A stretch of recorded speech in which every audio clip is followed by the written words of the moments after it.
The National Education Association believes that partnerships with parents, families, communities, and other stakeholders are essential to quality public education and student success. There are 11 different strategies that I'm going to talk about for priority schools. The first strategy is called small steps. Each school identified and pursued an important, visible, yet attainable first goal. They focus on attaining this goal, achieve success, and then use their success to move toward more ambitious goals. The second strategy is called Children First. All school staff made a conscious effort to put aside their own interests and committed to focusing on serving children first. By doing so, tensions decreased while respect, appreciation, and value for the students increased.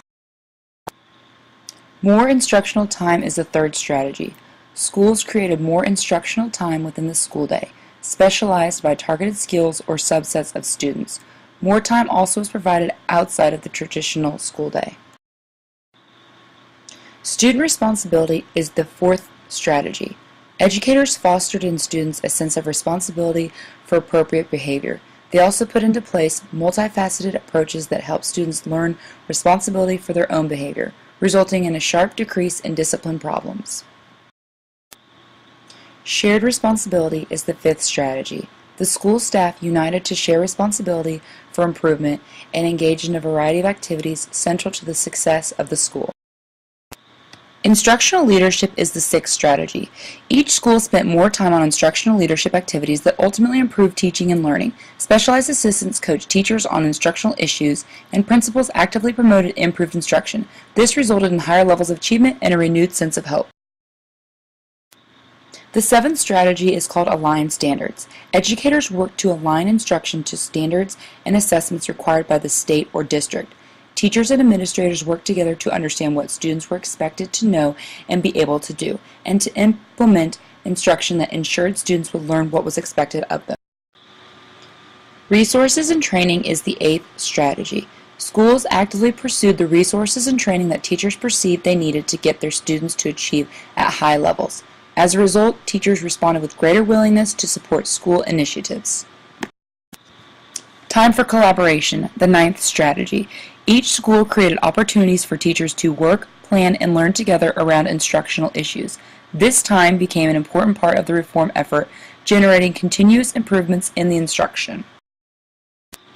Parental involvement is the 10th strategy. Each school made efforts to win the confidence and respect of parents, primarily by improving the achievement of students. Once parents saw tangible evidence of the school's concern for their children, successful partnerships were built and parents more willingly participated and contributed to the success of the school. Persistence is the last strategy. Educators persisted through difficulties, setbacks, and failures. In spite of challenges and frustrations, school staff did not stop trying to improve their school. How can schools engage more stakeholders? Schools can survey educators and families to determine needs, interests, and ideas about partnering. They can develop and pass family-friendly policies and laws, and they can also provide professional development on family and community engagement for school faculties. They can offer training for parents and community stakeholders on effective communications and partnering skills. They can provide better information on school and school district policies and procedures, and they can also ensure timely access to information using effective communication tools that address various family structures and are translated into languages that parents/families understand. Other ways that schools can engage stakeholders is by hiring and training school community liaisons who know the community's history, language, and cultural background to contact parents and coordinate activities. Schools can also collaborate with higher education institutions to infuse parent, family, and community involvement in education into teacher and administrator preparation programs.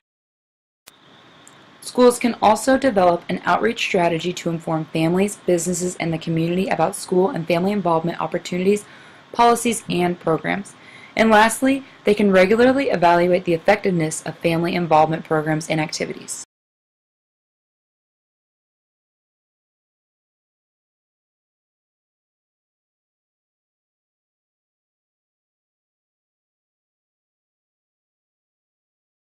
Created using Powtoon.